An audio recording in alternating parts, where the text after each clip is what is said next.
Yang terhormat Bapak Ketua Masuk di MSI yang saat ini sedang berhalangan, dan yang terhormat Bapak Ibu guru kelas 6, Bapak guru yang hebat. Pada saat ini saya di sini memohon kesediaan Bapak Ibu untuk kita bisa belajar bersama. Jadi di sini saya bukan menggurui, tapi di sini saya mengajak Bapak Ibu untuk belajar bersama, bahwa perangkatannya saat ini harapannya guru menjadi pembelajar sepanjang hayat. Baik Bapak Ibu, saat saya mengatakan budaya positif, Bapak Ibu mulai merdeka. Itu ya. Kita mulai ya. Budaya positif. Budaya positif. Semangat pagi. Pagi. Yes. Ya, terima kasih Bapak Ibu, tepuk tangan untuk kita semua. Baik Bapak Ibu, saya ingin mengetahui apa sih yang Bapak Ibu rasakan saat ini dengan saya akan mengirimkan sebuah link. Nanti Bapak Ibu bisa isi. Oh, ini sudah saya kirim di grup. Kamu Bapak Ibu kita coba bisa dibuka di HP. Apa yang Bapak Ibu guru rasakan hari ini? Iya, tak enak badan karena flu. Siapa ya? Bapak Ibu baru kita doakan semoga flu kita mencari kita cepat sembuh. Senang guru, yes. Senang, yes. Terima kasih Bapak Ibu sudah menceritakan apa yang Bapak Ibu rasakan hari ini. Mudah-mudahan menjadi inspirasi kita setiap hari menanyakan kabar anak-anak Bapak Ibu. Mungkin kalau menanyakan kabar, bagaimana kabar kalian? Pasti jawabannya baik, gitu ya. Tapi kalau kita bisa menanyakan dengan lebih mendalam lagi, apa yang kamu rasakan hari ini, mungkin jawabannya bisa bermacam-macam, gitu Bapak Ibu. Nah, saya akan memulai isian dari acara ya. Sudah cukup Bapak Ibu? Ya. Mohon saya tutup ya. Ya. Menuju ke materi.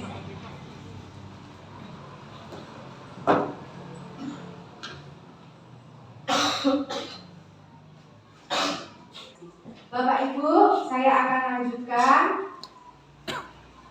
Nah, apa maksud saya di sini untuk mengajak Bapak Ibu belajar bersama? Yang pertama adalah dalam rangka untuk berbagi. Ya, berbagi saya sebagai calon guru penggerak angkatan 5 mendapat tugas, yaitu berbagi kepada komunitas praktisi membahas mengenai penerapan budaya positif. Lalu, apakah itu dan apa saja yang akan kita pelajari? Yaitu yang pertama mengenai filosofi KHD, yang kedua apa itu disiplin positif, yang ketiga teori motivasi, hukuman, penghargaan, restitusi, yang keempat pendekatan restitusi. Nah, mungkin Bapak Ibu sudah banyak yang mengetahui tentang istilah-istilah ini. Mari kita belajar bersama. Bagi yang belum juga mari kita belajar bersama. Bapak Ibu, pada kurikulum pendidikan saat ini, yaitu kurikulum merdeka,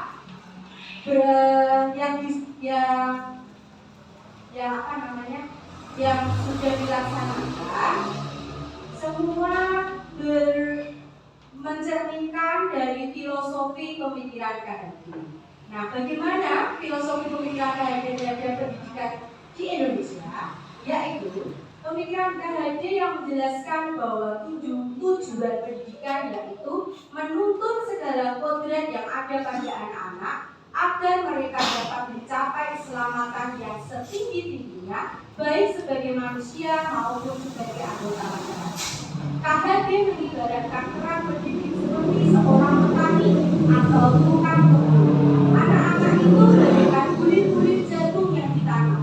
Bila biji jagung ditempatkan di kawah dan dengan cara ditanam di tanah yang subur dengan mendapatkan sinar matahari dan pengairan yang baik, maka meskipun biji jagung adalah bibit yang kurang berkualitas, dapat tumbuh dengan baik karena perhatian dan perawatan tanaman. Selain itu, juga bercermin dari filosofi pemikiran KHD yang mengibaratkan sekolah itu sebagai tanah. Nah, tadi perumpamaannya adalah petani. Sehingga guru mengusahakan sekolah jadi lingkungan yang menyenangkan, menjaga, melindungi murid dari hal-hal yang tidak baik.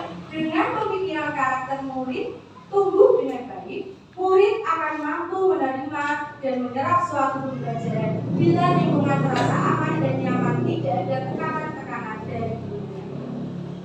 Berdasarkan filosofi pemikiran KHD tersebut, Bapak Ibu, tujuannya disampaikan kepada kita bahwa kita selama mendidik anak atau mengajar anak harus berpihak pada murid. Jadi di guru penggerak selalu diingatkan bahwa 3 yang dilakukan guru di sekolah hanya untuk murid, murid, dan murid. KHD itu diajar dewasa. Yang tadi saya berikan ya. Oh iya. Ya. Sekarang jadi tahu ya Bu ya. Waktu awal-awal sih guru penggerak saya juga kok istilahnya KHD banget tapi iya, diajar dewasa. Nah, Bapak Ibu, sebelum kita masuk ke inti materi, Bapak Ibu sudah mendapatkan kertas dan ada apa namanya itu sticky note ya. Saya nyuwun Bapak Ibu untuk mengisi sticky note itu yang kecil itu dengan membayangkan sesuatu yang paling berharga. Kalian Bapak Ibu bisa tulis di sticky note tersebut di kertas kecil itu. Bukan yang kertas kecil, sticky note yang warna-warni ya. Ditulis sesuatu yang berharga, paling berharga menurut jenengan. Apa sih sesuatu yang paling berharga? Bisa tuliskan.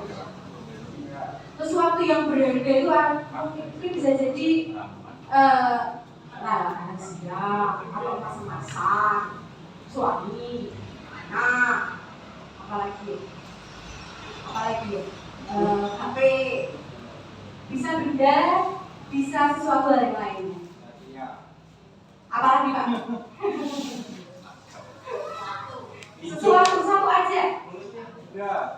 Ditulis satu saja Pak Ibu. Sesuatu hal yang paling berharga. Boleh benda, boleh apa aja. Istri. Boleh. Yang penting jangan hijau.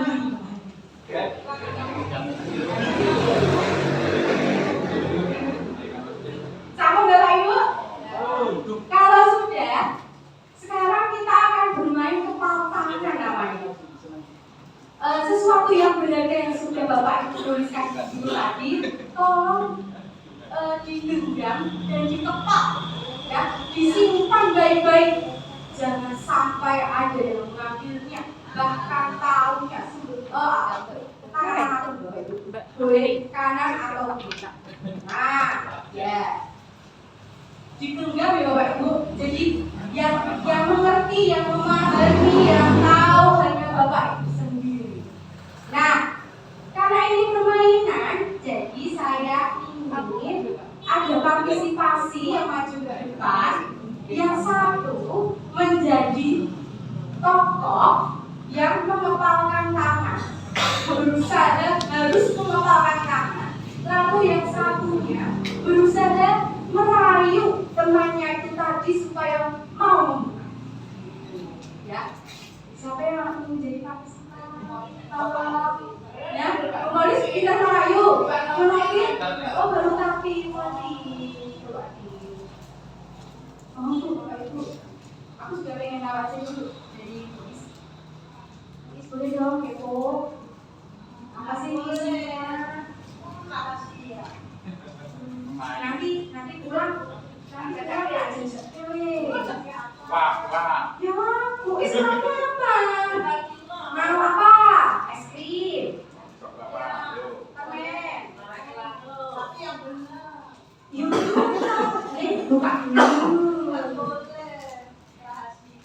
Yaudah, kamu maunya apa? Tidak mau jajan, tak kasih banyak wis. Apa?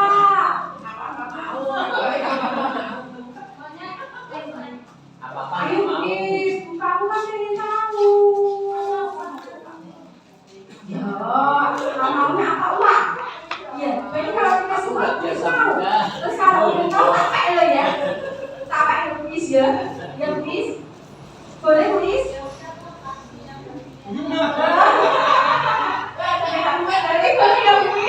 Boleh ya? Tidak boleh ya? Loh, tadi katanya mau direk.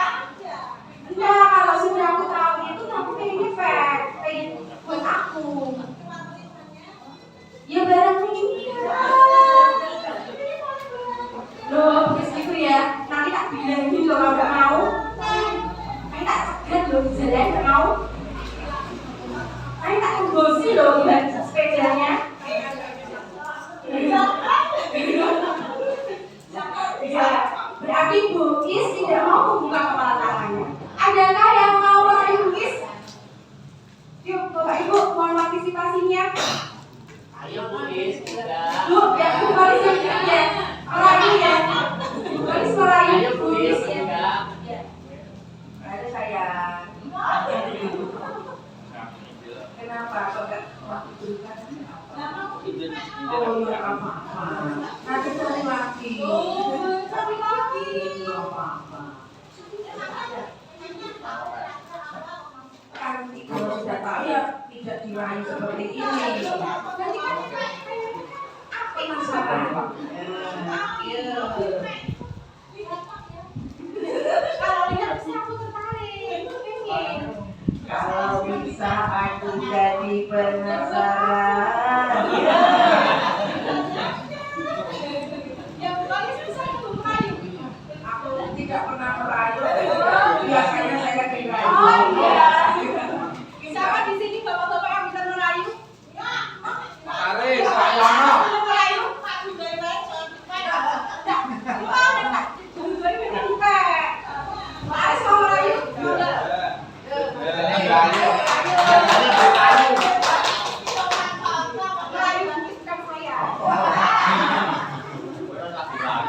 Saya mah nggak kemarahan ini. Orang Melayu dibuka ke. Dan tadi wong Mbak Dian aja yang mau ngepes aja boleh. Malah sekarang masalah. Ya mungkin tak ada kan layuannya berarti nanti aku udah tunggu. Jadi tidak mau merayu, tidak pengen tahu ya kepo. Berarti tidak mau ya. Oh begitu. Berarti saya cari perempuan lagi ya Bu, biar merayu. Perempuan lain. Cari pil. Kira-kira kalau saya carikan teman perempuan yang lain, dikasihkan ya? Tidak, tapi dikasihkan. Dikasihkan. Ya. Terima kasih teman-teman Bu Is. Terima kasih Bu Is. Nah itu tadi adalah permainan. Orang dibuka. Anak.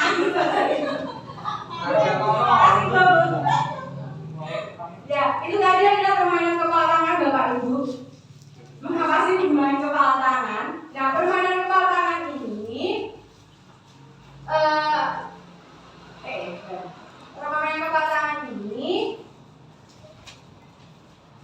kita akan belajar mengenai apa itu disiplin positif menurut Dr. William Glasser Control Theory yang memiliki teori kontrol teori.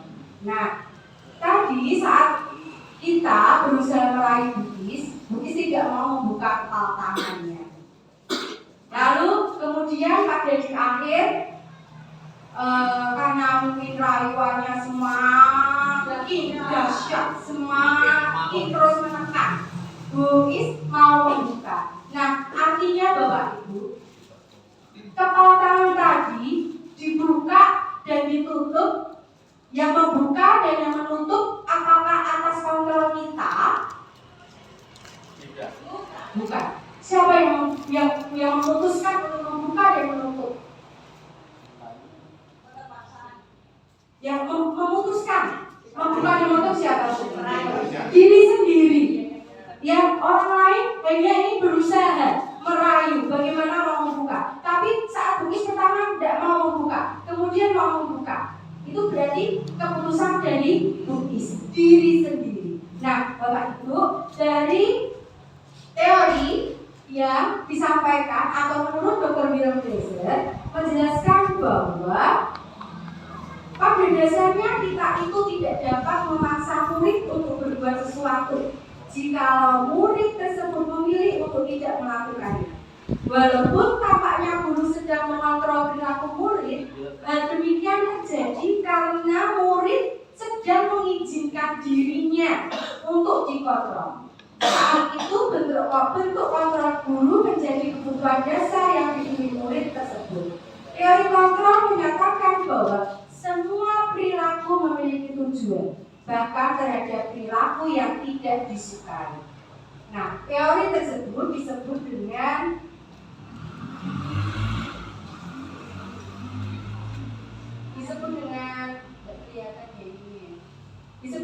ilusi guru mengontrol murid.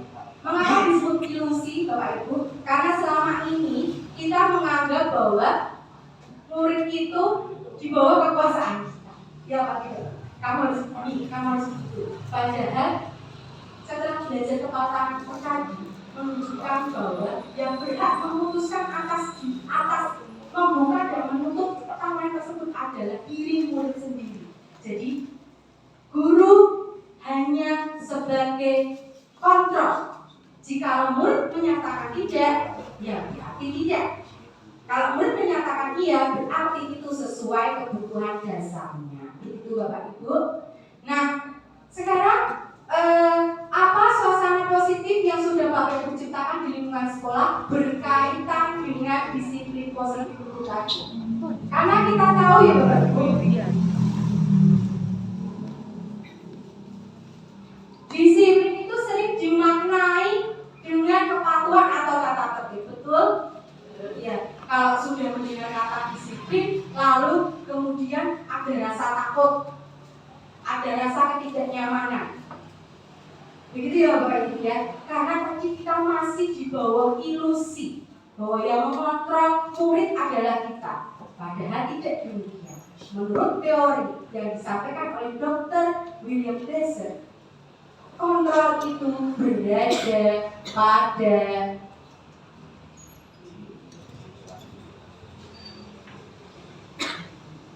diri murid. Nah, jadi Bapak Ibu tidak bisa memaksakan.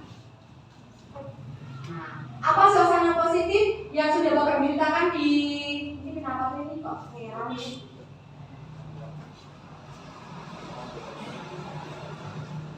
Apa suasana positif yang Bapak Ibu ceritakan di lingkungan sekolah yang berkaitan dengan disiplin? Apa saja Bapak Ibu?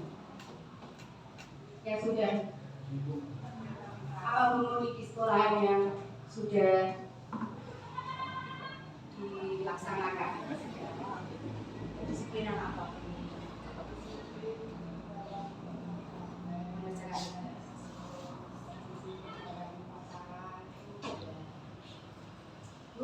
Apa itu sekolah dunia?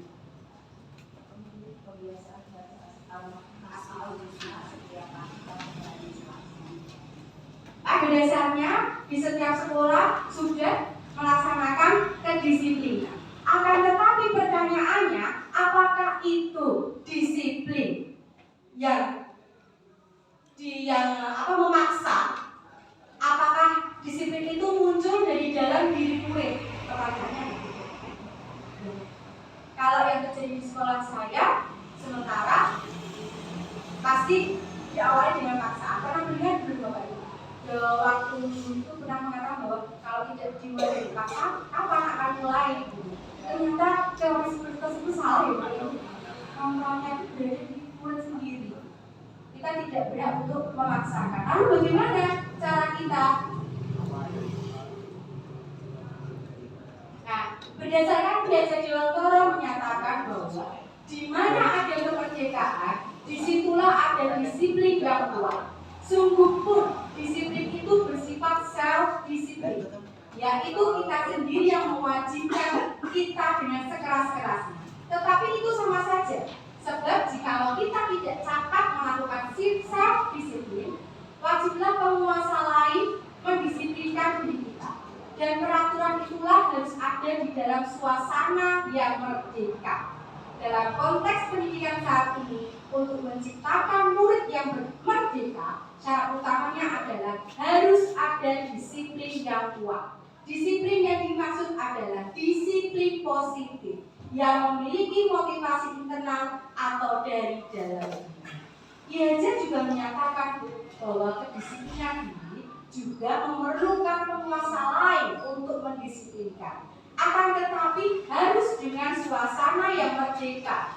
Nah, suasana yang merdeka itu yang bagaimana? Yang muncul dari dalam diri murid itu sendiri, bukan karena kita paksa. Nah, kalau sudah mendengar kata paksaan, berarti ada hubungannya dengan sebuah hukuman. Betul apa tidak? Ya, kalau ada yang melanggar, pasti kita akan memberikan hukuman. Dan selama ini yang terjadi demikian. Adakah Bapak Ibu yang belum pernah menghukum murid-muridnya? Saya. Pak Is? Belum pernah. Lalu bagaimana Pak Is? Kalau ada yang melanggar kedisiplinan, apa yang Pak Is lakukan? Itu tidak baik. Tepuk tangan untuk Pak Is. Lalu bagaimana Pak Is dengan murid tersebut? Dampaknya? Dampaknya ya malah sungkan. Berarti kalau sungkan itu muncul dari dalam diri ya Pak Is. Selama Pak Is ya. Terus saya beri contoh yang anak yang pengarahan yang sudah yang baik, iya. Tapi dari adik kelasnya. Oh betul ya. Contoh teman baik. Baik. Jenenge banding-banding. Oh ya. Pas. Adanya kalau dibanding-bandingin gitu. Iya. Begitu. Nah Bapak Ibu, berbicara tentang kedisiplinan berarti itu adalah ketidaknyamanan yang sedang terjadi. Kemudian, kenapa tidak nyaman? Karena ada unsur paksaan. Lalu, jikalau tidak melaksanakan, dipaksa tidak bisa, kemudian dihukum. Nah, kita akan belajar lagi. Menurut Gianni Gose, ada 3 motivasi perilaku manusia, yaitu motivasi menghindari hukuman, motivasi mendapat penghargaan, motivasi menghargai diri sendiri. Manakah motivasi yang paling baik Bapak Ibu? Tapi realitanya yang terjadi di antara kita, di sekolah kita, motivasi yang mana Bapak Ibu? Motivasi menghindari hukuman. Yang terjadi, fenomena yang terjadi, murid-murid kita itu melakukan sesuatu karena yang pertama takut dihukum, takut memperoleh konsekuensi. Lalu bisa juga melakukan sesuatu karena ingin mendapat sesuatu. Siapa di sini Bapak Ibu yang sering memberikan hadiah sama kita? Kemudian murid-muridnya jadi kuman. Pernah kita ini betul Bapak Ibu? Iya, betul. Saya juga merasakan seperti itu. Murid-murid dikasih itu jadi kuman. Nah, belajar dari teori yang dijelaskan oleh Gianni Gose ini bahwa motivasi menghindari hukuman, motivasi mendapat penghargaan itu benar-benar terjadi dalam diri manusia, Bapak Ibu. Nah, harapannya manakah motivasi yang paling baik? Yang motivasi menghargai diri sendiri, bukan karena ingin mendapat hadiah atau takut akan hukuman. Begitu Bapak Ibu. Satu poin saja dari beberapa penelitian ini.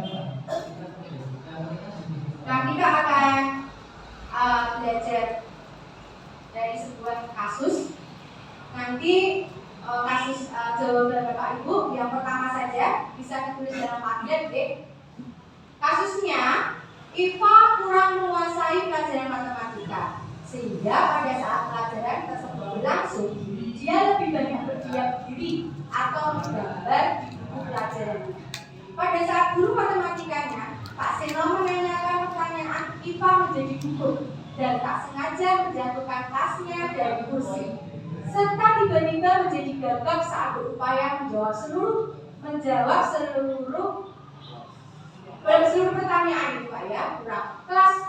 Seluruh kelas pun tertawa melihat perilaku IPA yang bicara tergagap dan terkejut tersebut. Pak Seno pada saat itu membiarkan teman-teman IPA menertawakan IPA yang tergagap dan malu luar biasa, dan malahan minta IPA untuk maju ke depan kelas sambil menunjuk hidungnya karena tidak bisa menjawab pertanyaan Pak Seno. Kelas mati gaduh dan anak-anak tertawa melihat IPA di depan kelas memegang ujung hidung. Pertanyaan yang pertama, apakah Anda setuju dengan tindakan Pak Seno terhadap IPA? Mengapa? Mari Bapak Ibu kita bisa tuliskan di dalam tablet yang akan saya kirimkan di link.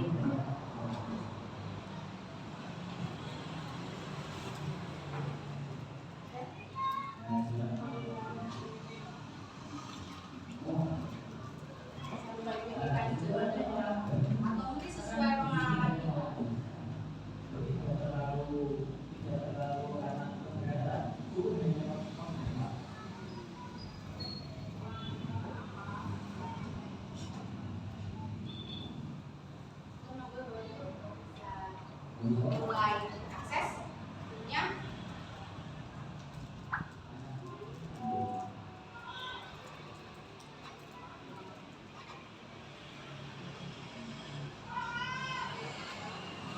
Pertanyaannya jangan lupa klik tambah lalu ketik jawaban Bapak Ibu. Ada dua, berarti setuju,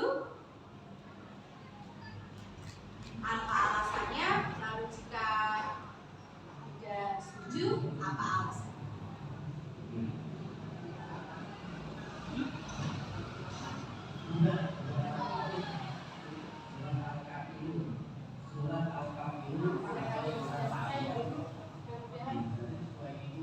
Bisa nampak ya jawaban Bapak Ibu yang sudah selesai.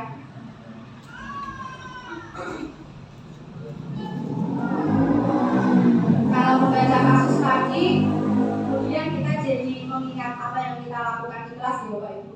Terkadang kita tidak menyadari bahwa ada bullying di situ.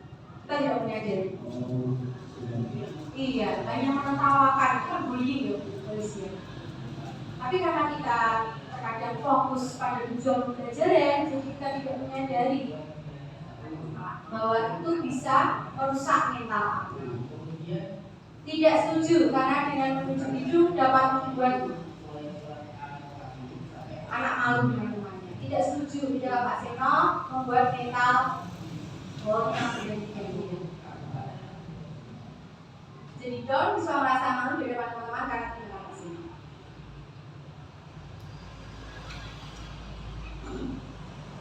Tidak, karena langsung memberikan hukuman saja dan tidak setuju. Setuju. Harusnya ditanya baik-baik ya Pak Is. Mengapa kamu tidak memperhatikan? Jadi Pak Is. Atau justru malah dibantu ya Pak Is. Dibantu karena tidak bisa menjawab. Adakah yang masih menuliskan Bapak Ibu? Di atas. Tidak, karena bisa merusak rekaman. Tidak, karena melakukan salah. Tidak, tidak, karena anak akan merasa. Tidak setuju. Pak Seno menunggu lebih dahulu dan memberikan nasihat, tidak memberikan bila memberikan dukungan sudah.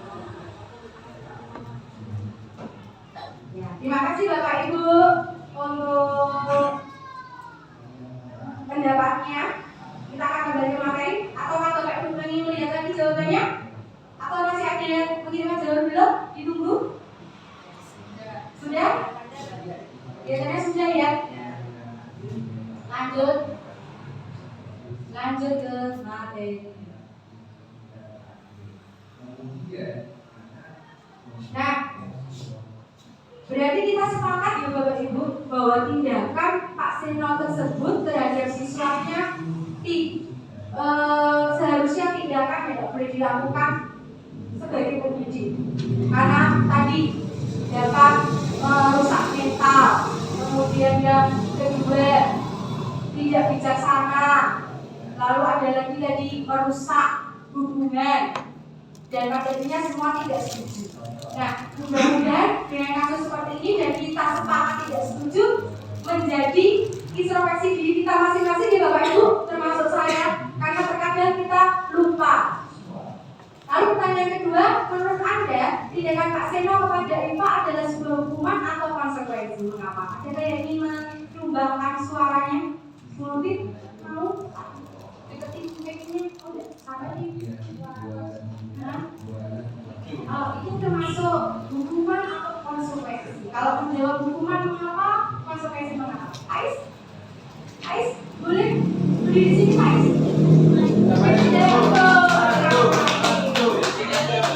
Maju biar terdengar suaranya. Menurut saya Sini. Kelihatan di dalam video. terima kasih. Menurut saya itu sebuah hukuman akibat dari tindakan Iva tidak memperhatikan waktu dijelaskan oleh Pak Seno. Menurut saya seperti itu. Jadi yang kan hukumannya berupa apa Pak? Kalau Pak Seno itu hukumannya anak disuruh maju diberi soal sambil dituduh hidungnya itu juga sebuah hukuman yang menimbulkan malu rasa malu. Terima kasih Pak Is, beri tepuk tangan untuk Pak Is. Setuju Bapak Ibu bahwa yang dilakukan Pak Seno itu hukuman ya, bukan konsekuensi, karena berkaitan dengan fisik ya. Kalau berkaitan dengan fisik itu hukuman. Lalu apa itu konsekuensi? Nah, kita akan belajar bersama. Apa itu hukuman dulu ya Bapak Ibu? Hukuman itu bersifat satu arah, dari pihak guru yang memberikan dan murid hanya menerima suatu hukuman tanpa melalui kesepakatan atau pengarahan dari guru baik sebelum atau sesudahnya. Jika konsekuensi sudah terencana atau sudah disepakati, umumnya bentuk konsekuensi dibuat oleh pihak guru atau sekolah dan murid mengetahui sebelumnya. Konsekuensi yang akan diterima bila ada pelanggaran. Pada konsekuensi, murid tetap dibuat tidak nyaman untuk jangka waktu pendek. Nah Bapak Ibu, selama ini saya yakin dan saya juga sampai mungkin kita tidak menghukum, tapi kita memberikan konsekuensi. Tetapi konsekuensi itu sudah ternyata tidak baik. Mengapa? Itu tadi, kalau sudah tidak nyaman, jadi tidak biar murid. Tidak namanya pada saat apa? Kalau konsekuensi contohnya, pada saat anak menjadi. Jadi sebagai contoh, saya sendiri Bapak Ibu, selama ini jikalau anak tidak mengerjakan PR, konsekuensinya itu sudah sesuai kesepakatan itu, menggunakan jam istirahat mereka untuk mengerjakan. Jadi itu konsekuensi. Mereka menggunakan hak mereka untuk mengerjakan PR. Tetapi ada kelemahannya. Kelemahannya yang pertama, pasti tidak nyaman. Tidak nyaman. Lalu yang kedua, guru pun juga tidak nyaman karena harus memantau murid itu sampai selesai.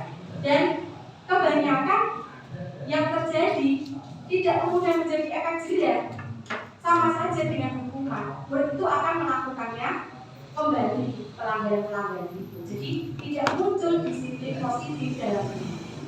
Lalu apalagi Bapak Ibu yang menjadi motivasi tadi, yaitu penghargaan. Menurut Alfifon menyatakan bahwa saat kita berulang kali menjadikan hadiah kepada anak-anak agar berperilaku bertanggung jawab, atau kepada seorang murid agar mempelajari sesuatu, atau kepada seorang karyawan agar melakukan pekerjaan yang berkualitas, kita sedang berasumsi mereka tidak dapat melakukannya atau mereka tidak akan memilih untuk melakukannya.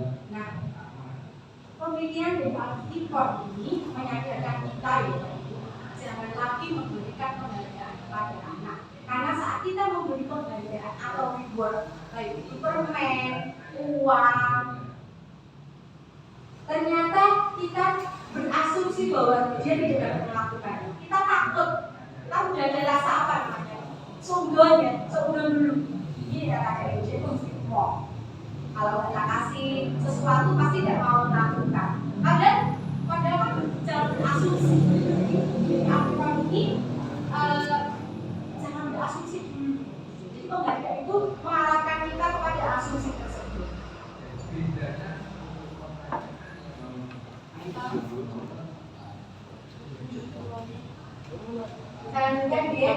Lalu apa yang tadi motivasi yang terbaik Bapak Ibu? Motivasi yang muncul dalam diri murid itu sendiri atau disebut dengan motivasi internal atau kata lainnya adalah motivasi intrinsik.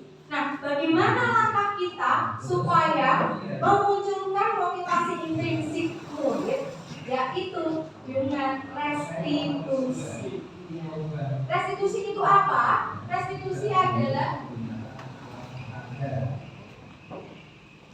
adalah sebuah pendekatan untuk menciptakan disiplin positif.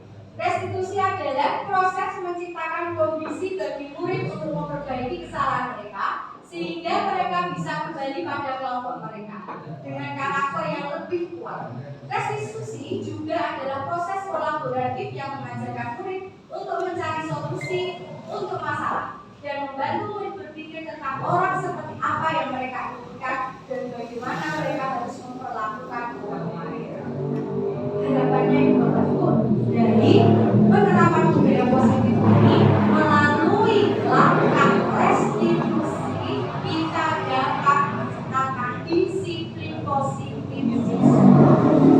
Apa itu disiplin positif? Disiplin yang muncul dari motivasi diri sendiri. Jadi tidak zamannya lagi kita memberi hukuman, memberikan konsekuensi, tetapi kita menuntun murid tersebut supaya muncul disiplin positif. Nah, saya mempunyai sebuah tayangan video. Mari kita saksikan bersama dan bisa kita introspeksikan bersama.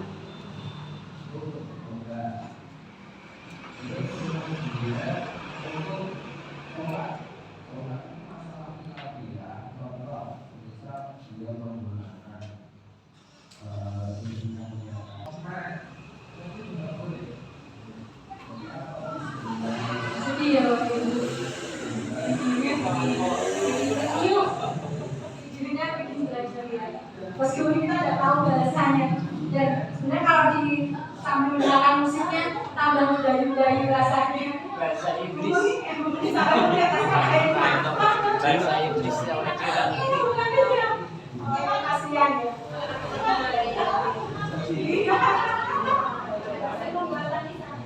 Tidak bisa menggunakan. Tapi bukan itu Bapak Ibu, maksudnya bukan mau berenang, misalnya kita mau belajar bersama. Iya, kita mau introspeksi bersama gitu Bapak Ibu. Selama ini yang kita lakukan, jika ada murid yang melakukan pelanggaran, kita tidak pernah menanyakan ada apa. Kemudian kita tidak pernah mengajak komunikasi yang lebih dekat, mengajak murid untuk duduk bersama. Ya, itu masih menggunakan hukuman zaman dulu ya. Dulu kan kita sering mendapatkan hukuman masih duduk garis, tunggu, bangku malah gitu. Di barang apa? Penghapus itu. Ya, saya kan browsing ternyata itu jadi cerita lucu sekarang. Dan memang sekarang sudah tidak terjadi lagi kita demikian. Tetapi kita sering menutup komunikasi dengan kita sibuk dengan tujuan belajar kita, tapi kita tidak mencoba mendekatkan diri. Nah, apa yang terjadi dari video tadi Bapak Ibu? Ternyata jika Bapak Guru tadi bisa dari awal menanyakan alasannya, mungkin tidak akan terjadi penyesalan tersebut. Nah, hal itu menunjukkan bahwa setiap perilaku yang ditunjukkan oleh anak, yang menunjukkan bahkan menunjukkan pelanggaran, itu pasti ada alasannya. Jadi setiap perilaku manusia itu ada tujuannya, ada alasannya.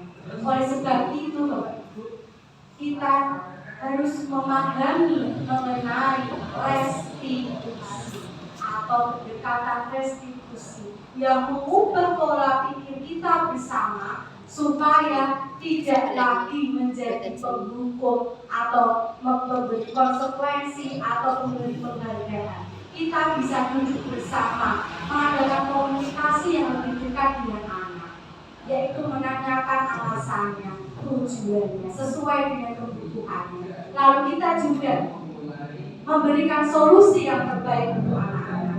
Jadi perilaku. Nah, bicara kebutuhan dasar Bapak Ibu, perlu kita ketahui bahwa kebutuhan dasar manusia itu terdiri dari 5. Nah, sudah saya jelaskan tadi bahwa seluruh tindakan manusia memiliki tujuan tertentu. Semua yang kita lakukan adalah usaha terbaik kita untuk mendapatkan apa yang kita inginkan. Ketika kita mendapatkan apa yang kita inginkan, sebetulnya saat itu kita sedang memenuhi satu atau lebih dari satu kebutuhan dasar kita. Apa itu Bapak Ibu kebutuhan dasar kita? Penguasaan. Yang pertama adalah bertahan hidup. Bertahan hidup itu dihubungkan dengan fisik, sandal, pangan, tempat hidup. Penguasaan, kasih sayang dan rasa diterima, kesenangan, kebebasan. Nah, melalui pemahaman kita tentang kebutuhan dasar tersebut, semoga dapat mengubah pola pikir kita. Jadi setiap melihat perilaku negatif siswa atau murid yang terjadi di sekolah kita, langsung kita berpikir bahwa oh itu ada tujuannya, oh perlu kita tahu mengapa hal tersebut dilakukan.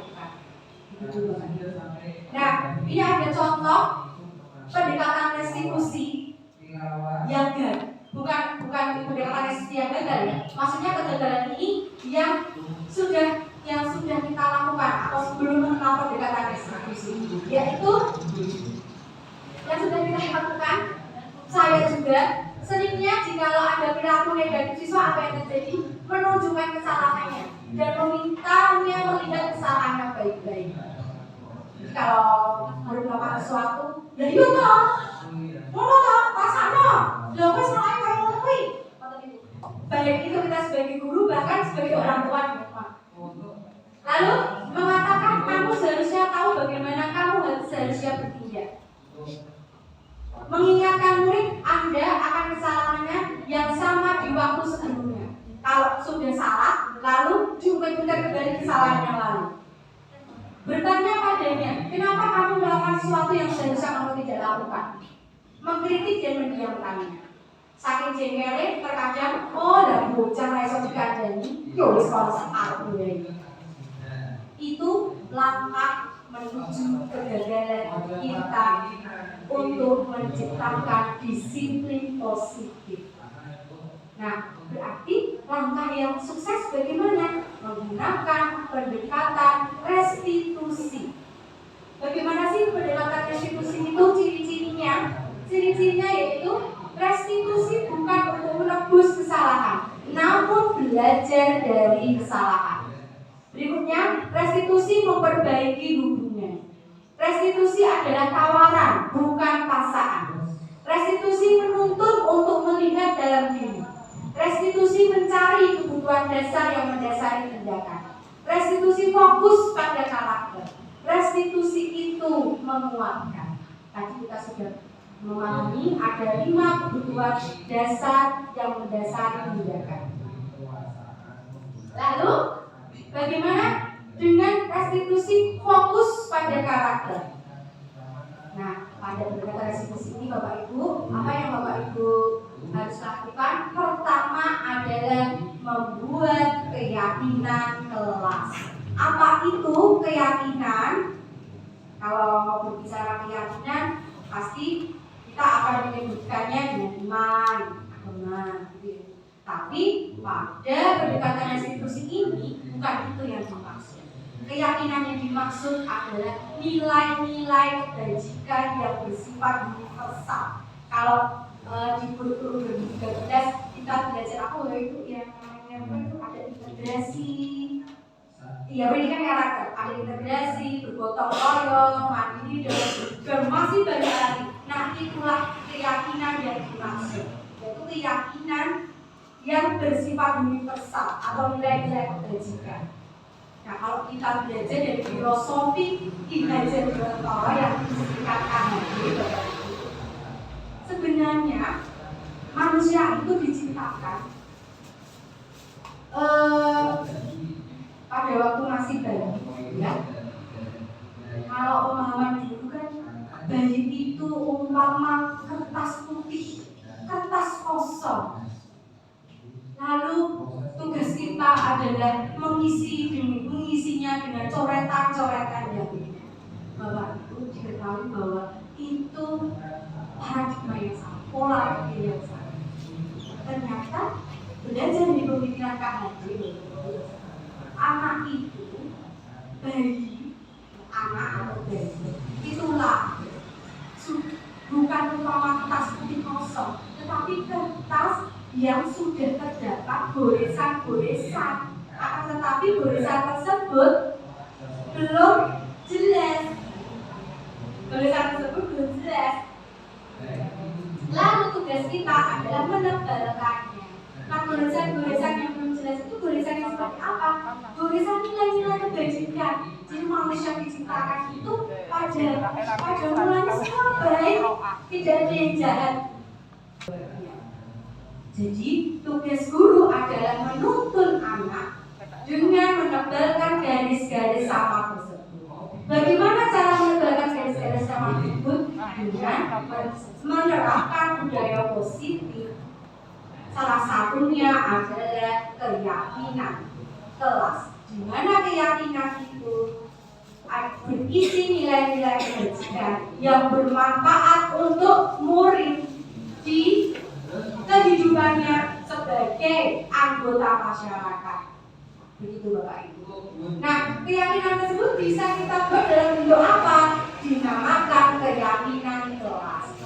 Nah, kalau kita sudah menuliskan di kelas, apa itu namanya? Nilai-nilai karakter. Nah, kalau nilai-nilai karakter itu kan belum menunjukkan secara spesifik gitu ya.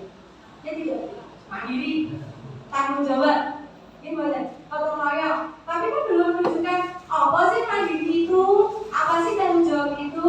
Nah, melalui pendekatan restitusi ini kita diajak membuat keyakinan kelas yang memang sifatnya itu abstrak, ya, daripada peraturan. Namun lebih rinci dan konkret, Bapak Ibu. Mengapa disebut abstrak? Karena yang memahami itu hanya satu kelas itu. Jadi ini yang sudah saya buat. Saling toleransi beribadah, menghargai sesama, menghargai waktu, bersikap demokratis, berbicara yang sopan, melaksanakan nasihat, proaktif saat pembelajaran. Nah, disarankan membuat keyakinan kelasnya itu harus menggunakan kata-kata positif. Jangan lagi menggunakan kata negatif. Dilarang merokok, jangan nyontek. Keyakinan kelas harus diawali dengan kata positif, karena kita meyakini bahwa anak itu baik, semuanya baik. Jadi punya keyakinan, kita munculkan keyakinannya pada dasarnya anak itu baik. Coba kalau anak melakukan perilaku negatif, kita tanya, pasti akan menjawab, kamu tahu kalau kamu itu salah, perbuatanmu salah? Iya tahu, gitu ya. Sebenarnya mereka itu punya keyakinan bahwa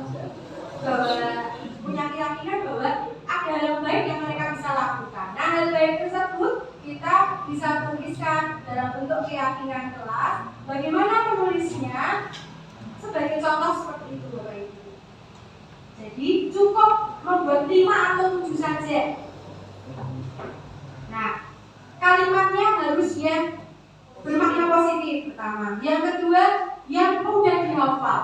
Jadi setelah menuliskan ini, anak-anak selalu saya ingatkan, ya, kalau setiap pembelajaran pasti membuat kesepakatan kelas. Lalu setelah itu mengingatkan keyakinan. Apa keyakinan kita? Jadi setiap anak pada waktu belajar contohnya, kemudian dia malah sibuk-sibukin, kita tidak bilang jangan ini, tidak boleh gitu. Apa yang kita guru? Tapi apa yang keyakinan kita saat kita belajar? Langsung, oh iya, ternyata memang dia akan meletakkan. Karena apa? Karena itu keyakinan dia sendiri. Gitu loh Ibu. Dan keyakinan itu lebih memotivasi seseorang dari jalan. Seseorang akan lebih bergerak dan bersemangat untuk menjalankan keyakinannya daripada hanya sekedar mengikuti serangkaian peraturan tertulis tanpa makna. Jadi bagaimana Bapak Ibu cara membuat keyakinan kelas? Yang pertama tadi bermakna positif kalimatnya, yang kedua mudah diingat, yang ketiga yang paling penting harus digarisbawahi adalah harus hasil dari kesepakatan kelas atau kontribusi dari murid-murid kita sendiri, bukan dari kita. Jadi kita hanya menuntut saja. Mungkin menuntutnya dengan apa sih yang kamu inginkan di kelas gitu.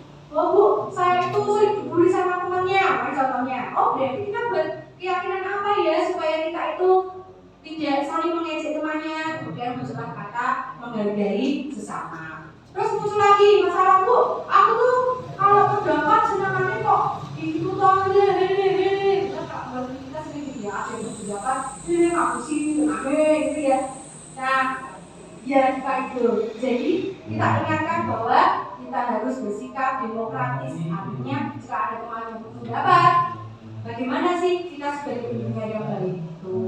Lalu berbicara yang sopan, sering ini kita mendengar banyak sekali anak-anak yang masuk berkata kasar.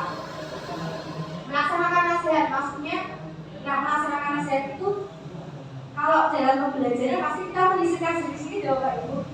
Ya, nasihat apa? Kalau anak berapa kita beritahu apa yang baik. Nah, itu melakukan nasihat. Proaktif saat pembelajaran berarti untuk pembelajaran apapun itu kegiatannya bersama-sama, tidak ada yang dibedakan. Semuanya memperoleh hak yang sama. Toleransi beribadah, menghargai waktu. Nah, toleransi beribadah ini Bu, mengapa saya tuliskan? Bukan saya. Mengapa mereka tuliskan? Dan yang menginginkan karena yang terjadi saat mereka sholat duha atau sholat dulu, yang terjadi itu sering disi-disian sholat disi-disian dulu, lalu mengganggu temannya sholat, lalu menghargai waktu. Sering sekali kalau kita memberikan target waktu, kemudian mengerjakan tugas, ada PR, besoknya tidak dikerjakan. Mudah-mudahan dengan keyakinan kelas ini yang kita buat mulai dari dalam kelas bisa membawa dampak yang besar bagi murid dalam kehidupannya.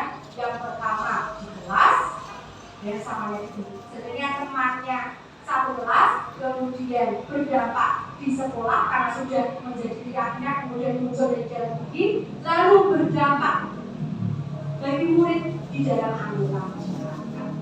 Jadilah budaya seperti itu Ibu. Ya, budaya positif berisi itu tadi. Nah, bagaimana jikalau menghadapi permasalahan siswa? Bapak Ibu tadi sudah saya bagikan di lembar ini. Nah, ini adalah salah satu contoh kasus yang terjadi di sekolah saya. Lalu saya buat skenario. Ya, saya ingin partisipasi Bapak Ibu untuk kita bermain damai.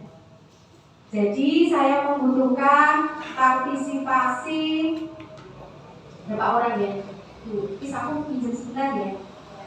Boleh ya Bu? Ini boleh ya? Kali ini boleh ya Bu? Oh iya. Bu Emi berarti 1, Adam 2, anak-anak berarti semua. Lalu Rija 1. Kemudian yang personal berarti Bu Emi, Adam, Rija, kemudian Ujiannya. Oh iya Kak sini tak samarke cuma aku ning Mas Bule sibuk. Sama sebenarnya. Jadi berapa ya? Ada 4. Ada 4. Kamu Bapak Ibu kita praktekkan yuk supaya kita tahu bagaimana sih pendekatan restitusi saat menghadapi permasalahan anak. Yang menjadi Bu Eni, yang menjadi Bu Yani siapa? Mbak Novit, bacain Mas. Berni Mbak Novit. Iya. Ya. Lalu nanti saya jadi monolognya ya. Kemudian yang jadi ada yang cowok.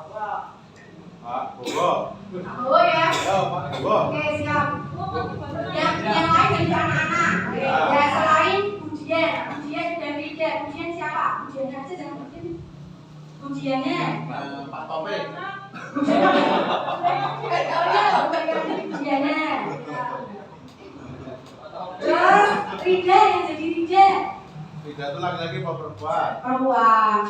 Perempuan Diatur. Dua diatur. Oke ya. Santai aja. Oke, siap ya? Siap ya? Mau berdiri atau duduk?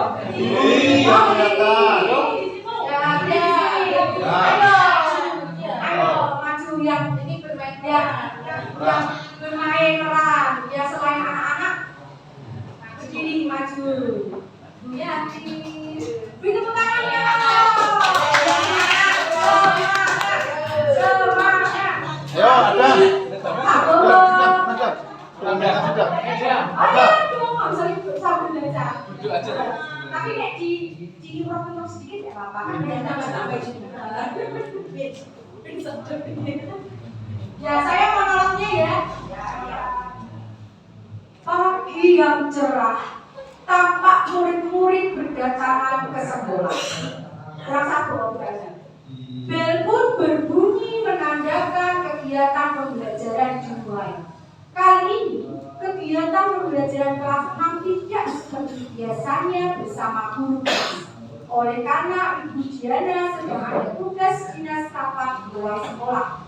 Sebagai gantinya, Bu Erni guru kelas 4 membantu untuk mengisi kegiatan pembelajaran yang sudah disiapkan sebelumnya. Setelah selesai memberikan tugas kelas 6, Bu Erni izin sebentar meninggalkan kelas. Beberapa saat kemudian Ibu Bapak Ibu pura-puranya rame.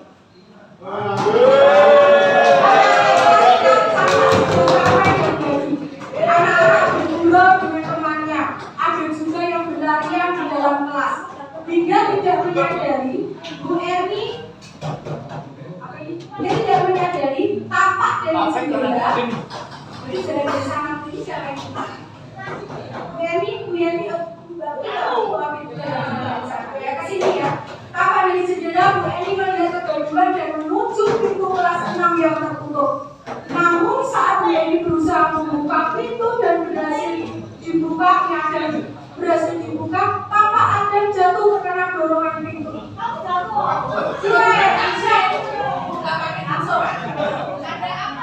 Aku yo.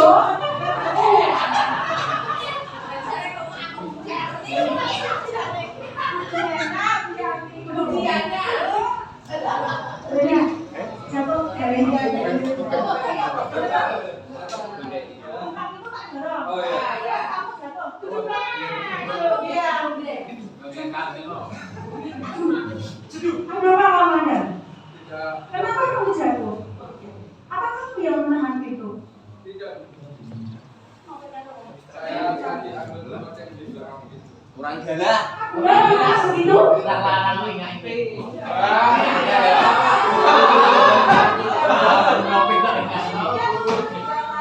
Kenapa? Kenapa Bu Eni tidak boleh masuk kelas ini? Mengapa? Mengapa? Tidak mengapa-ngapa. Aku tidak tahu. Kami tidak tahu. Saya tidak tahu Bu, tidak tahu kalau Adam ambil kemucing dan menahan itu. Baik, jika tidak ada yang mengaku akan sudah dilakukan kemudian kejadian ini. Oke? Oke anak-anak? Oke. Yang oke yang keras?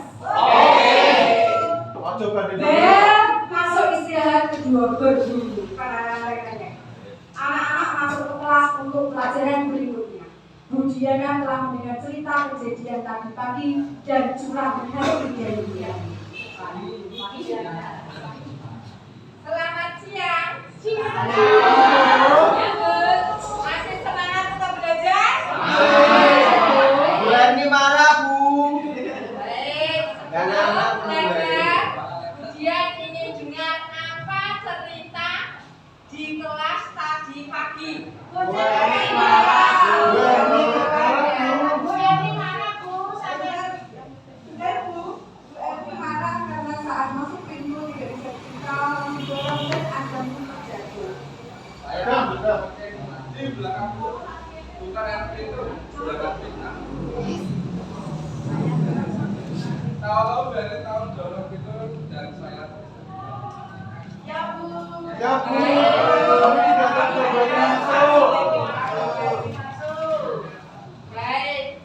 Kemudian panjang karena waktu saya masih sekolah dulu juga senang bergurau dengan teman setelah selesai mengerjakan tugas. Lalu karena rame jadi tidak tahu sekitarnya. Contohnya kejadian tadi pagi dengan Bu Erni. Apabila pintu tidak tertutup rapat, Bu Erni pasti bisa masuk kelas dengan tenang. Jika Bu Diana menjadi Adam, juga pasti akan marah.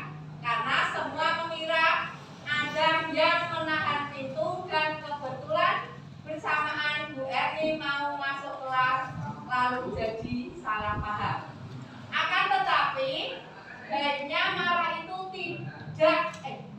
itu kita rendam karena tidak akan menyelesaikan masalah.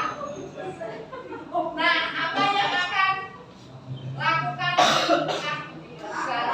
Apa yang akan kamu lakukan Adam supaya marahmu hilang? saya akan bilang kepada bahwa saya tidak mengambil pakai dan tidak ada maksud. Baik, penjelasan kamu dengan baik pasti akan didengar Bu Erni. Lalu menurut kamu supaya Bu Erni tidak kecewa lagi, apa yang harus kamu lakukan? Setuju. Menurut kamu setelah meminta maaf, apa yang akan kamu sampaikan ke Bu Erni supaya Bu Erni senang kembali ke kelas 6? Kita tidak boleh ramai lagi saat ada berani atau lain yang mengatakan Benar sekali Adam dan anak-anak, itu yang diharapkan supaya kita tetap melaksanakan kesepakatan dan keyakinan kelas atau sekolah kita. Baik, Adam sekarang bisa Budian antar untuk menemui Bu Erni. baik. Penutupnya ya, Bu. Di ruang kantor tampak Bu Erni sudah menunggu Adam. Bu Erni mendengarkan semua penjelasannya. Komunikasi mereka tampak aman. Sebelum Bu Erni sudah kembali, Adam menyadari bahwa meminta maaf dan bersedia memperbaiki kesalahannya menjadi pelajaran terbaik dalam hidup. Tepuk tangan Bapak Ibu. Simulasi kita tadi. Nah, Bapak Ibu, itu contoh bagaimana kita sebagai pendidik menyelesaikan permasalahan yang terjadi di kelas atau di sekolah kita. Pendekatan restitusi pendekatan restitusi menggunakan langkah yang disebut segitiga restitusi. Di mana di segitiga restitusi ini guru memposisikan perannya sebagai manajer. Kalau tadi kita kan sudah belajar teori motivasi ya Bapak Ibu. Guru tadi kan menghukum, memberi konsekuensi, ya. Nah, di teori posisi kontrol guru ini diantaranya adalah penghukum, pemantau, kemudian pemberi konsekuensi, teman, yang satunya adalah manajer. Nah, dari kelima posisi kontrol ini, yang paling baik adalah posisi kontrol manajer. Bagaimana sih posisi kontrol manajer itu? Posisi yang menerapkan segitiga restitusi. Bagaimana itu segitiga restitusi? Yaitu dengan tanggapan menyalurkan identitas, validasi tindakan yang salah, dan yang ketiga menanyakan keyakinan. Lalu contohnya seperti apa? Menstabilkan identitas itu dengan dasar bahwa setiap orang pasti pernah melakukan kesalahan. Kemudian kamu bukan satu-satunya yang pernah melakukan ini. Kita akan melihat lagi skenario tadi. Adakah di situ langkah menstabilkan identitas, Bapak Ibu? Ada tidak Bapak Ibu pada skenario yang sudah kita simak dan kita praktekkan tadi? Ada ya. Tadi disampaikan oleh Bu Diana menjelaskan bahwa pada waktu Bu Diana sekolah dulu juga demikian, pernah melakukan kesalahan seperti itu. Nah, lalu yang kedua adalah validasi tindakan yang salah.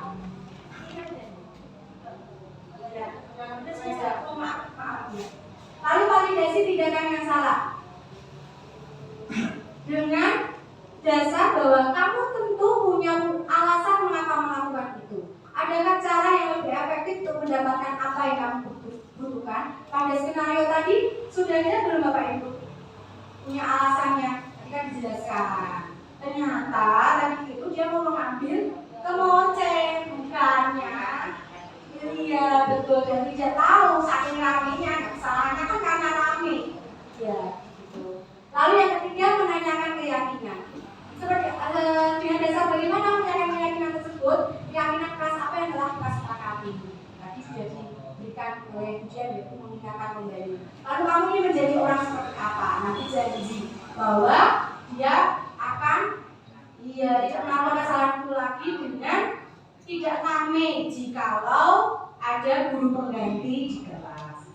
Nah Bapak Ibu, semoga contoh tersebut bisa memberikan gambaran Bapak Ibu dengan jelas untuk langkah Bapak Ibu. Sekarang kan semoga saat kita belajar seperti ini dapat memperoleh hasil, yaitu mengubah pola pikir Bapak Ibu, lalu bisa mempraktekannya, yaitu yang pertama keyakinan kelas, keyakinan kelas itu. Lalu yang kedua kita belajar sedikit-sedikit untuk menerapkan segitiga diskusi saat menyelesaikan permasalahan anak di sekolah. Baik Bapak Ibu, itu isian dari saya atau materi kita belajar bersama. Nah, sebelum saya akhiri, saya ingin berefleksi bersama dengan Bapak Ibu. Saya ingin ada Bapak Ibu yang bersedia 10 untuk di depan sini. Kita akan berefleksi bersama apa saja yang sudah kita pahami, pelajari dan pahami hari ini. Lalu apa yang akan Bapak Ibu lakukan setelahnya. Nah, kalau refleksi saya ini, guru memiliki peran penting untuk bersinergi membangun budaya positif di sekolah dengan pertama, menerapkan pendekatan restitusi, di mana tadi pendekatan restitusi isinya adalah segitiga restitusi dan pemahaman restitusi itu adalah pendekatan untuk menciptakan disiplin positif. Berikutnya, menuntun karakter murid melalui keyakinan kelas. Yang ketiga, menjadi guru pembelajar sepanjang hayat. Nah, menjadi guru pembelajar sepanjang itu harapan pendidikan saat ini ya Bapak Ibu. Bapak Ibu harus bersedia belajar terus tanpa batas usia, tanpa batas apapun. Karena setiap perubahan itu seperti yang dijelaskan Pak jadi pasti menuju kebaikan. Nah, berarti kan setiap perubahan harus perlu belajar. Untuk apa? Tujuannya untuk menciptakan karakter murid yang merdeka. Tadi saya tahu ya Bapak Ibu, merdeka seperti apa, bukan merdeka bebas ya. Tadi merdeka yang seperti apa? Merdeka maksudnya merdeka seperti apa? Tadi masih ingat? Habis timbangan. Merdeka tadi yang bagaimana Bapak Ibu? Iya, memiliki kesadaran dari dalam diri sendiri yang dikatakan merdeka. Sebisa sudah merdeka, anak yang merdeka itu bukan anak yang bebas bukan, tapi muncul keyakinan dari dalam diri sendiri untuk melakukan hal yang baik. Lalu yang berikutnya menciptakan lingkungan belajar yang aman, nyaman, dan menyenangkan. Itu Bapak Ibu refleksi dari saya, mungkin bisa menjadi inspirasi Bapak Ibu. Monggo Bapak Ibu, supaya waktunya efisien, saya mohon Bapak Ibu partisipasinya maju ke depan, kita bisa mengucapkan refleksi kita masing-masing. Monggo, Bu Alfi. Baik Bapak Ibu, kita akan mengakhiri pembelajaran kita hari ini dengan merefleksikan apa yang sudah kita dapatkan supaya tidak apa yang kita dapatkan itu bisa bermanfaat dan berguna bagi kita. Kita mulai dari cukup satu kalimat saja, ya. Oh, dari mulai Pak Aris. Kita mulai aja. Bebas apa yang tadi didengarkan, utarakan. Ya, setelah ini saya berjanji akan. Ya. Setelah ini saya tahu bedanya antara hukuman dan konsekuensi. Jadi selama ini ada kesalahan pemahaman. Setelah ini kami jadi paham. Merdeka. Baik, setelah ini saya akan berusaha meneruskan. Setelah ini saya akan berusaha meniru seperti apa yang dilakukan Ibu Dian dari SD Ketapang 3. Ke depan saya juga akan menerapkan disiplin-disiplin yang positif. Terima kasih. Terima kasih. Saya kalau ada murid yang berbuat salah tidak serta-merta segera dihukum, tapi saya akan berusaha sabar dan sabar. Ya, terima kasih untuk Bapak Ibu semua bahwa untuk memberikan hukuman anak itu bukan hal yang benar, tetapi kita harus mengadakan pendekatan dan klarifikasi terhadap kondisi.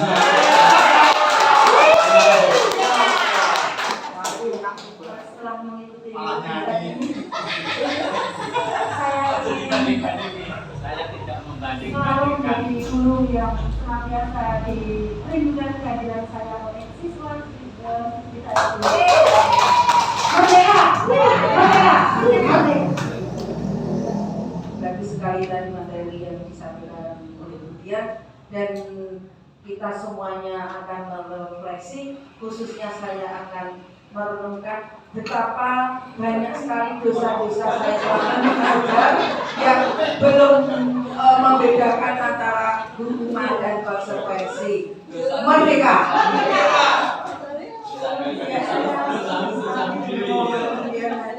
Ini wawasan baru yang membuat saya khususnya bahwa anak yang lahir itu bukan yang putih yang sudah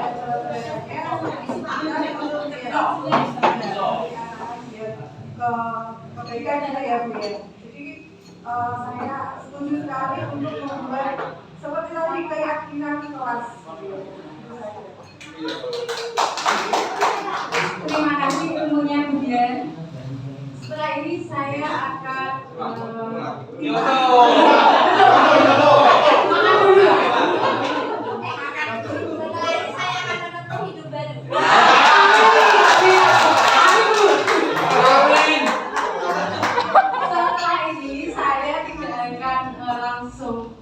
menghukum atau menjudge anak, tetapi saya akan mencari sebenarnya anak itu mempunyai masalah apa, Mencari yang di sana. kemudian saya punya gender guru desa Rosokuno. Kayak bakso. Kayak bakso kan? Pak, melu bakso. Kalau dari saya setelah mengikuti pembelajaran Budian tadi, saya sangat setuju sekali semua, dan yang sampai saat ini belum saya lakukan, yaitu setelah ini saya akan membuat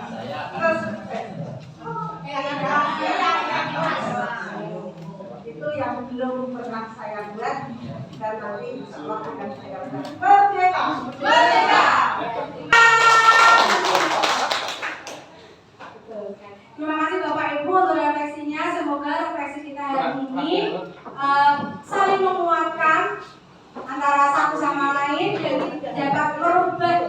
kita menjadi lebih baik, yaitu menjadi pendidik yang selalu berpikir untuk 3 hal: murid, dan murid.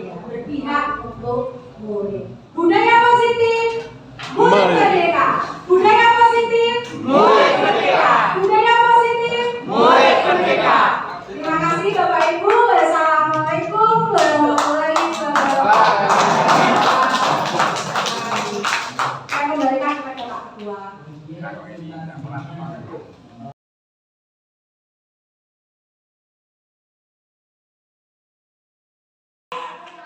Siang ini sebelum kalian melakukan pelajaran, kemudian menyediakan waktu untuk kalian membuat keyakinan kelas, di mana sudah kemudian tuliskan di sini sesuai dengan kesepakatan kelas yang sudah kita